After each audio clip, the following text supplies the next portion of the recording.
Welcome back, Curtis, to Bullhorns and Bullseyes. I can see you are dressed for the occasion. I am just trying to play the part here. Well, for those who are just listening on the podcast, Curtis is sporting a rootin' tootin' cowboy hat and cowboy boots. Yeah, we can see the hat if you're watching video. I'm not showing off the boots. Do they have spurs? No spurs. No. Well, this is going to be a very meta episode today because we are on Bullhorns and Bullseyes. We're going to be talking about Bullhorns and Bullseyes, small b, and why we named the podcast Bullhorns and Bullseyes. Big B's, Big B. So, anyways, let's start with maybe a step back, if you don't mind, and we could tell people a little bit about what we do as individuals because I think that's part and parcel to how we got here today. So why don't you start just a little bit about what your specialization is? Yeah, so my background started in IT, and I, about 20 years ago, was supporting small businesses on the that was the boom of email. And everybody wanting BlackBerries and getting their business email, corporate email on their phone, and it sort of opened up this window to these businesses, being able to do that. The capabilities. The larger companies had that capability, but so that whole mobility boom we rode in the IT space, and we helped a lot of companies for about 5-7 years, and helping those companies as they continue to transition their technology. We had then the boom of the CRM. Salesforce, HubSpot, and those types of tools. And I saw myself transitioning from integration on, sort of email and internal systems and those types of things to supporting sales and marketing organizations on the CRM side. And so in that transition, I saw gaps from a technology perspective that a lot of these marketing companies that were being asked to manage these solutions for companies struggled a bit on the technology side. So I jumped in and eventually started my own company, which is Kaleidoscope. And we essentially support companies that are using those CRMs, but from a digital perspective, not only in the technical side, but we're also providing additional digital services like SEO, SEM, website development, website design, content marketing, those types of things. So that's pretty much how you and I have gotten to know each other. Yeah, that's right. I started my career in the late 90s in public relations.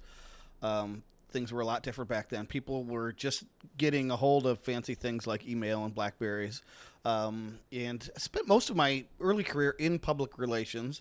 And then kind of like your story, PR really evolved as media evolved and the internet evolved. And, you fast forward to even present day or maybe 10 years ago, that what a PR firm looks like and what an advertising agency looks like, those things started to merge and meld and almost be indistinguishable because now we're just talking about different ways to get, your brand and your message in front of audiences. I did have an English degree in college, which was the one thing that I was getting A's in. And if you fast forward all the way to today, I have carved out a niche, as my career's evolved and I've gone from PR guy to integrated marketing guy to digital marketing guy to whatever kind of Swiss Army knife. I've formed a niche in content development, applying that English degree after all these years. And so I focus mostly on content development and content strategy for marketing. And that could be, it's mostly the written word, but it's also things like this, podcasts, audio, video content, anything that aids a brand in telling a story that's compelling to get in front of the audiences that they're looking to attract. So when you and I met back to present day, so I was doing more of a brand strategy type of service offering, which is still built into everything that you and I do today. But all of these different tools that, in some cases replaced the old tools, but in other cases they were add-ons. And now we've got a very complex marketing toolkit, a very complex media ecosystem, and it's not as direct as it was back in your day to say, well, let's get you hooked up with some BlackBerries, or in my day, let's get you on the cover of Crane's Detroit Business. It's a whole new ballgame, and you and I have arrived at this conclusion that the most effective way to attract audiences and then ultimately market to them and convert them to do something, it might be sign up for something or buy something, is this combination of bullhorns and bullseyes. So if you look at my career path, I've been a kind of a bullhorn guy, right? If you picture somebody holding a megaphone and they're trying to get the message out to anyone within earshot, as many people as possible. It's one to many. That's what a bullhorn is, right? It's like that's still a critical part of any marketing program. Bullseyes are more your bailiwick. Yeah. And that's actually a bit of where the name Kaleidoscope came from. The scope in Kaleidoscope was kind of some precision marketing is what our vision was, right? Using data and analytics to improve the types of things that we might be doing for clients. And I would say we bleed into almost what we would call sales activities instead of just marketing activities, because a lot of times we're doing lead generation, which you could argue is a sales activity. And so, with that, customers want high conversion rates and low cost per acquisition and, some very precise things.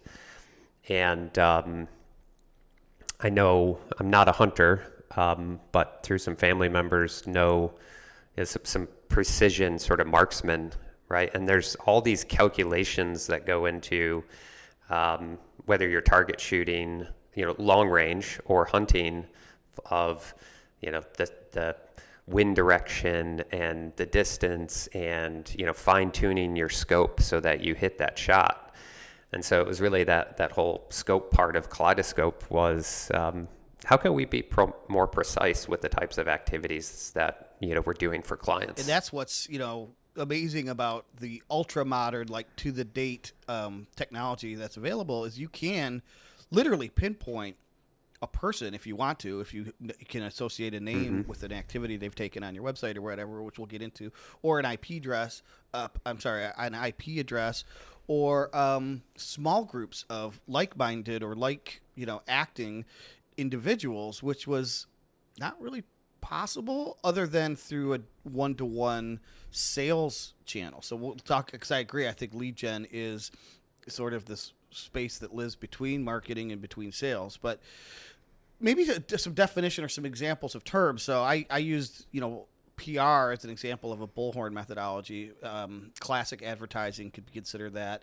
Anything that's one to many is a bullhorn. So your newsletter that goes out to many people, your social media when you're posting just organically to your pages, those are one to many. And it could be, blogging could be one to many. You're publishing on a website and you're trying to get it out to many. So what are some examples of, you mentioned SEO and SEM, and maybe you spell those out for people who aren't familiar, but what are some of the bullseye activities or tools in your toolkit? Yeah, so Google Ads is your search ads that you would see.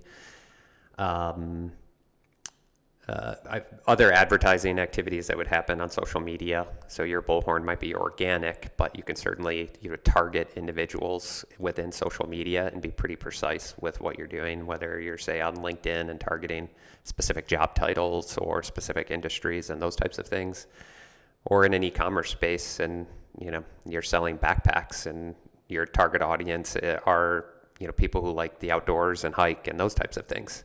And so you can use those platforms to be pretty precise with your targeting.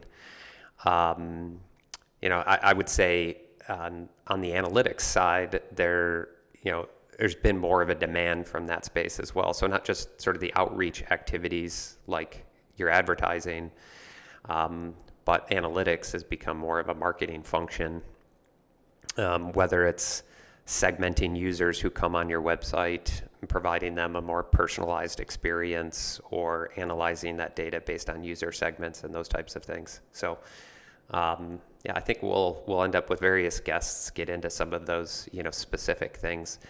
SEO could be broad in some way, but the strategies around what you're doing for search engine optimization, the keywords you're targeting, and those things, those are typically aligned to, some sort of very specific strategy of, the type of user who might be doing that search or asking that question in a search engine, you're targeting, that person, or a segment of individuals who might be interested in that product or service. And then the secret sauce, in our view, or at least I'll speak for myself. No, I'll speak for you, because I've heard you say to clients when they want to do digital advertising, and you often ask them early on, what are you doing from a branding perspective? Like, what are you doing to get your message out there? Does the market know of you?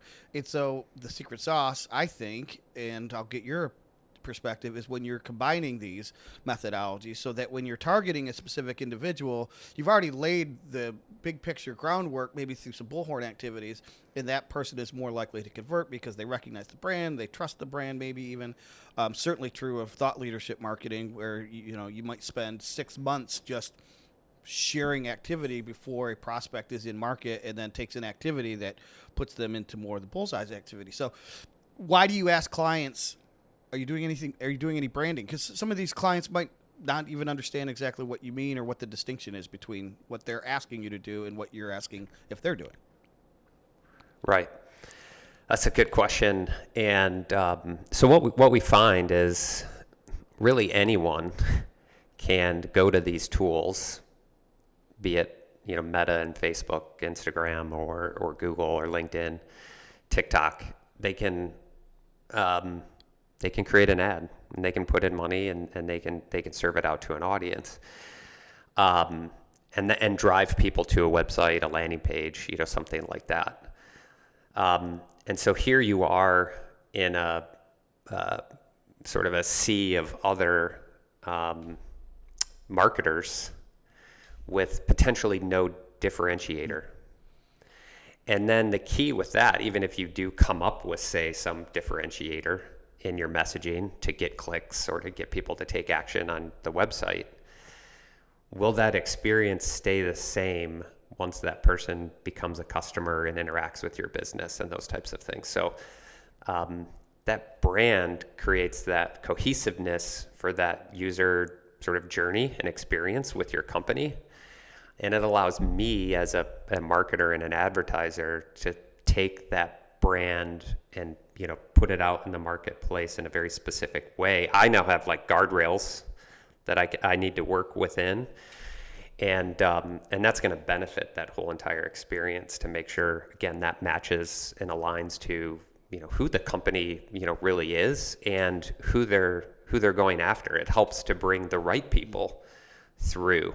Oftentimes you can get the wrong people just caught up in your advertising, but if you have the right messaging, you might weed them out, whether they don't click or they don't fill out a form or something like that, because they realize it's not for them. And that's okay, right? And it's not all just chasing numbers. Then you're not wasting salespeople's times with calls that are irrelevant, and those types of things. So yeah, it's hugely critical, and a question I'll ask every new prospect that wants to work with us is, do you have a brand standard or brand guidelines that we can use? And if not, okay, well, let's bring somebody in who can maybe help you develop something. Yep. So and now I'm going to get a little meta here again, because I'm going to talk about our logo, but it's relevant. It's not just to brag about the great design work that our friend Dan put into it, but there's a reason. So obviously the most obvious thing you see when you look at the Bullhorns and Bullseyes logo is the bullhorn, right? The second thing that you notice is inside the sort of mouth of the megaphone is a target, right?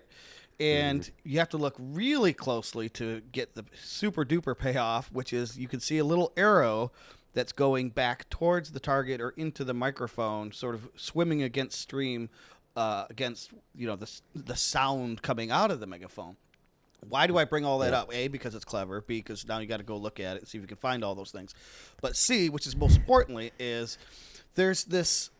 You and I have discussed, like, there's this handoff that happens between marketing and sales. Sometimes it's effective and sometimes it's very ineffective. I'll ask you to talk about where some of those breakdowns are. But in terms of that arrow going back to the microphone or megaphone, what makes it so effective is when you can take your granular bullseye data, your sales data, your user data, conversion data, and feed that back into the marketing. In our first 3 episodes with our guest Mario D'Aquila, that's what we all talked about, was closing this loop between marketing and sales. So what are some of those breaking points, or why do some of those breaks occur between marketing and sales, who are, you would think, ostensibly working towards the same ends? And then how do you fix that by taking your sales or user data and have it inform the marketing programs? Yeah. So we could really geek out on some things here. I think we're going to have quite a few. Yeah, we're going to have quite a few episodes covering this topic, and some great guests who know more than I do about fixing these types of problems in organizations. What I typically see is a lack of process within organizations, and process could be, I suppose, broadly defined as a number of things. Whether they don't have the right tools in place. And a tool could be as simple as a spreadsheet. You could use a Google spreadsheet. It doesn't have to be a Salesforce or a HubSpot or something super sophisticated. But you have to have people who are dedicated to collecting that data, entering and updating that data, and then that allows for that feedback loop. So everybody's sort of bought in. So now you're talking about culture and making sure your teams are properly trained to use the tools that you're implemented. There's really a lot that can go into this. Yeah, just real quick to interject, Mario preaches the transparency and then the compliance. He wants to be able to see everything, and then he wants everyone to comply to what everyone agrees to, which is the process that you define. So sorry to interrupt. Go ahead. No, you're good. Yeah, and he says if it's not in Salesforce, it doesn't exist. Pixar, it didn't happen. Don't come talk to me. Yeah. Don't come talk to me about a lead if I can't go and look it up in Salesforce, because I won't listen. So the feedback loop then you're talking about is more or less twofold. First, we can analyze that data, and we're talking about something real and sort of tangible, right? It's not like I feel like the phone's not ringing, or I feel like we're not getting a lot of leads the last 2 weeks. If you were to say that, we'd want to look at data and say, okay, is that true? Right? Let's validate that. Is it true or not? And then if it is true, what's causing that? And then let's go down or up the funnel, so to speak, and see what's happening. And then pull whatever levers we need to pull to make a change, if there's something. It could just be seasonality or something like that. So So that first point is really just having access to the data and us being able to look at it and have a conversation around it. The second piece is now we're able to actually take that data and feed it back to the tools. Google would be the primary one, and tell Google in a lead gen environment, this would be offline conversion data. So we want to import the qualified leads or good leads and the closed leads, import it back to Google. Google learns off that data. And over time, the algorithm improves in your advertising to go and find more of those types of people, whether it's because of their previous behavior, because of it's their demographics, whatever that might be. In an e-commerce world, that happens in real time. I go to a website, I buy a product, I check out the cart, that data is fed back to Google immediately. They know what you purchased, what your experience was on the website, what pages you looked at, what the total cost of the cart was, and those types of things. So everything else that you do, right? It's not just that session. It's all of it, right? It's that session plus everything else that you're doing, after right? He buys this. So what kind of websites does he like? How long does he go spend on YouTube? All that stuff. So sorry. Yep. So again, if I'm selling backpacks and you're a hiker and you come and you like the outdoors and you bought my backpack, I'm going to take that demographic and behavioral stuff that is off of your user persona and then go and find more people like that. Or if you didn't check out, then that's telling Google, okay, maybe this one wasn't right, and then decides more people like that it wasn't right to send them to, and now start doing it.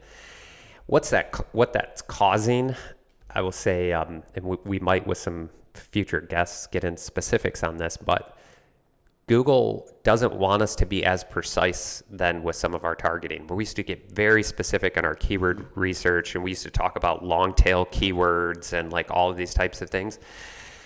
Google's saying now you as the advertiser, I don't want you to be concerned about the long tail. I want you to put in the broader search terms and then let me worry about all of these other things, because I might catch that user that doesn't use that long tail, but it still might be a good fit for you. So that's probably as generic as I could kind of, sort of drill it down in sort of layman's terms. But like I said, I think we'll have some guests who get into specifics on this as well. And to use that example, Google's goal is still to be precise, right? Going back to the whole bullseye methodology, they feel like their algorithms are better trained to go and figure out what those precision points might be. And so that's kind of the broader point I was making, is that as you maybe embark on a campaign, let's say you're starting from scratch, right? The precision sharpens over time. So it's like initially you might be doing, especially if you haven't done any advertising prior or don't have a long history with your brand, you might be doing some trial and error at the beginning and then learning. And then not only are you learning, so you're gathering data, then you're feeding it back into the marketing machine, Google and others, and Google and others are learning. And then eventually you get to the point where your spend is very efficient. But you have to get to that point. You have to not just rely on a bullhorn, shoot something to the world, hey, I'm having a sale, and then go look at the data on Saturday and say, well, why didn't anyone buy anything? Right? So how does it – go ahead. And let me share just just to put this into numbers. Okay, I'd say this offline conversion stuff a year and a half ago, I think, started to really take effect. And that was with the launch of Performance Max, which was a new campaign type in Google. We really started embracing it with many of our clients in Q3 of last year. Separate from Mario, I've got another client, did similar things as Mario. We were in our traditional search campaigns with our standard tracking and all of that at about $120 cost per lead, cost per conversion. And they were pretty happy with that. And there was a return on investment, or at least break even every month, which was happy because they were growing. We looked at last month's data. We're now at $35 cost per lead. So we dropped that from 120 down to 35. And the only thing we started doing a year ago was feeding the algorithm. That's really the only thing we did differently. And same thing with Mario. There were some other sort of internal tactical changes, that were done, but those were all done so that we could feed the algorithm more data. And there's more things that we can do. We're looking at other opportunities to give Google data and kind of let it run with what it knows about the business and what it knows about the business's customers. And then find more customers. Yeah. And, Mario brought up the point, too, is when you're calculating ROI on, say, cost of acquisition, the thing you have to factor in somehow, I don't know how you specifically recommend doing this mathematically. Again, I was an English major. But you got to talk about the lifetime revenue of an acquisition, which you don't know at the point of conversion, right? So if it costs you, let's say, $120 to convert a lead, but that client is lifetime, and then they refer 3 other clients that didn't cost you anything, I mean, that's exponential return on investment. So are you actually doing that math? Is Mario doing that math? I think he said he was.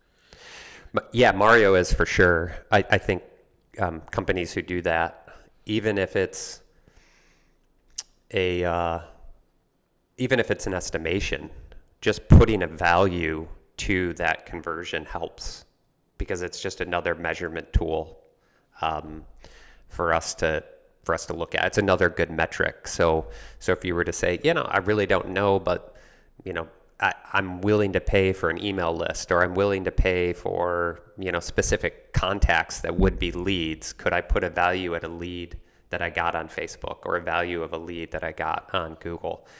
And then start to look at your sales data once you're tracking it and say, okay, for every 10 leads we get, how many do we close? Do we convert 1 or 2 of those to clients? And then those, how much expected revenue do we get from those? And you could do that math on a napkin in most cases. And then just again, either roll that up to what are you willing to spend for a lead? But even better, get to that potential lifetime value and allow us to calculate off of that, especially if there is a big difference. You could have a client that is $120,000 lifetime value versus a client that's $40,000 lifetime value. If we're able to push that lifetime value to Google, then you're telling Google, well, these are more valuable leads than these leads. So again, go and find us the more valuable ones if you can. Yeah, the other thing that the data, and I've heard you, by the way, insist on this, I think I call it, maybe you call it the mutual accountability meeting, which the sales and marketing teams get together and they share data back and forth, just very openly, honestly. There's no wrong answers. We just want to know. You already talked about how you can feed it back into Google, and their algorithm will do its thing and get smarter and be more efficient. It also helps you shape the Bullhorn activities. So maybe we've hit on a message that is really good at converting and we haven't amplified it enough. So maybe we take, where you're running to market with 3 or 4 messages, maybe it only needs to be 1 or 2 because we've pinpointed something. Or maybe now the media has become obvious. So at the beginning, like I say, we're doing trial and error. We might be on Google, we might be on LinkedIn, we might be on Facebook, we might even be doing some direct mail, we're on billboards. We take all that data, including the offline conversion data, which people tend to ignore in the modern media environment because everything's so accessible with clicks and et cetera. But you take all of that data and then you say, based on this, we're being really efficient, surprise, surprise, with direct mail and outdoor, say, just to poke at it. And we're being less effective with search or something, whatever it might be. So the point is you're informing both the message and the modality, and you're getting more efficient that way as well. Yeah.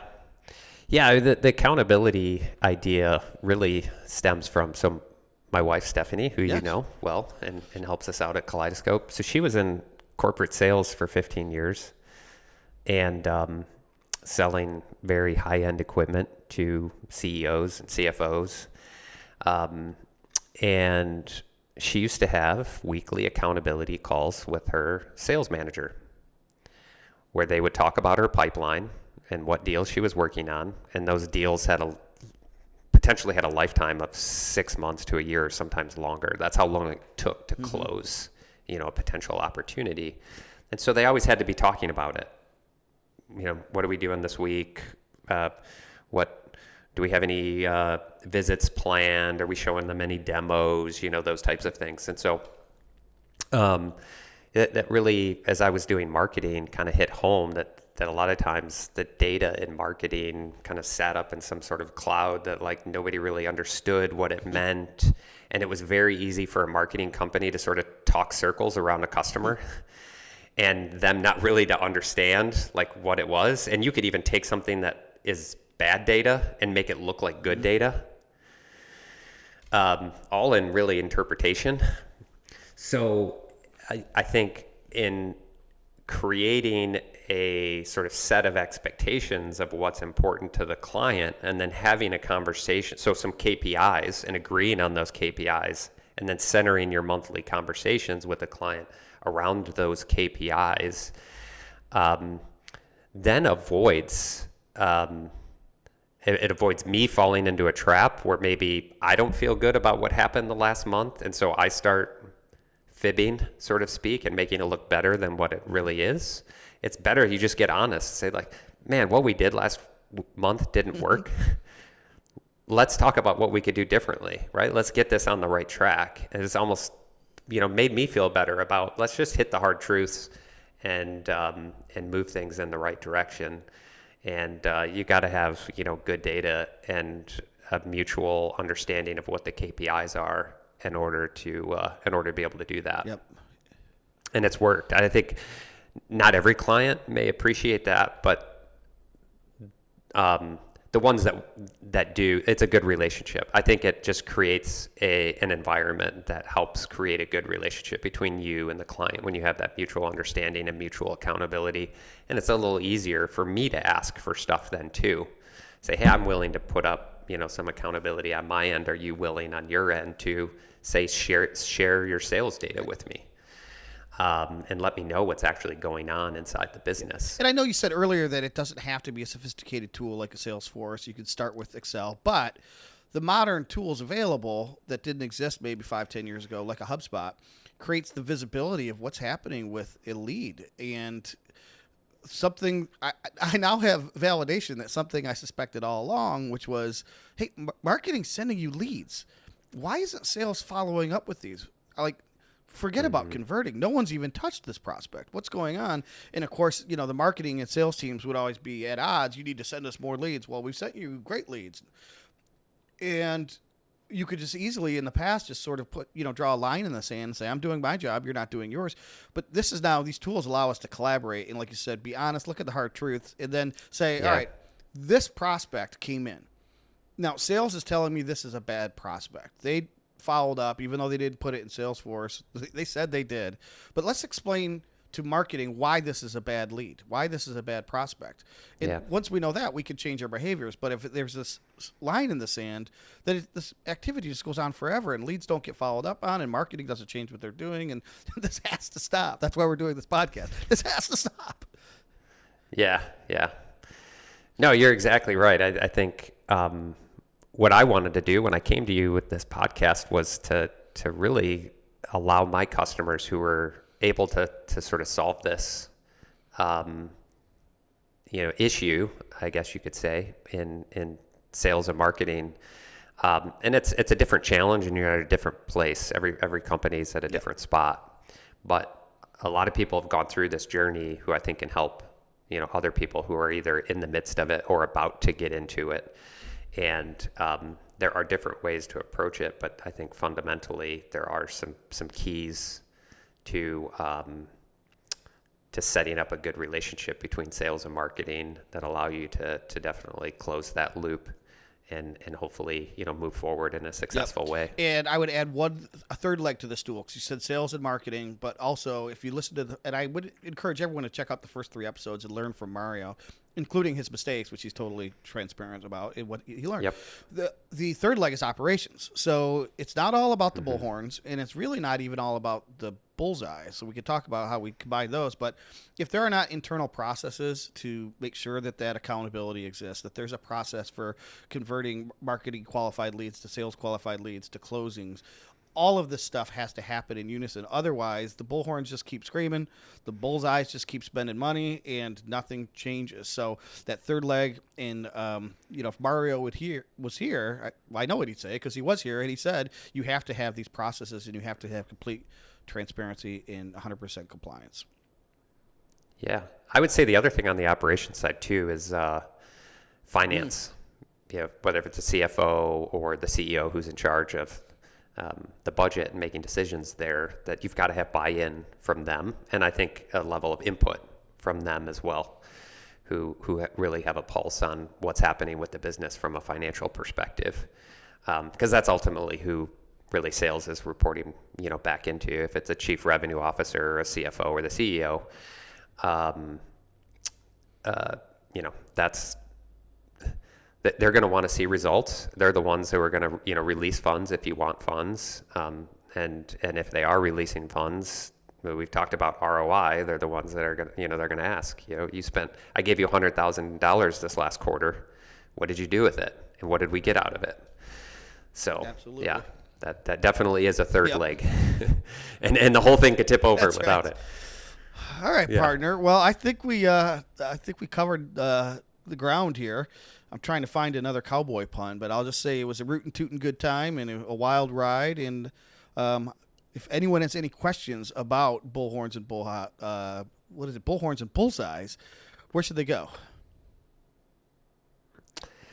Oh, good question. Well, we post a lot on LinkedIn, so I would say, find us on LinkedIn for sure, and feel free to ask some questions, or if you have some thoughts on topics you'd like us to cover or some insights that you might have, feel free to share those there. Otherwise, they can go on the Kaleidoscope website. The podcast is there, and then we're on Spotify, Apple, YouTube. Just search Bullhorns and Bullseyes. You should be able to find us. We'll put all the links in the show notes and on the website. So cool. Yeah. All right. Well, thanks everyone for coming back, and thank you, Curtis. And this has been another episode of Bullhorns and Bullseyes. Yeehaw!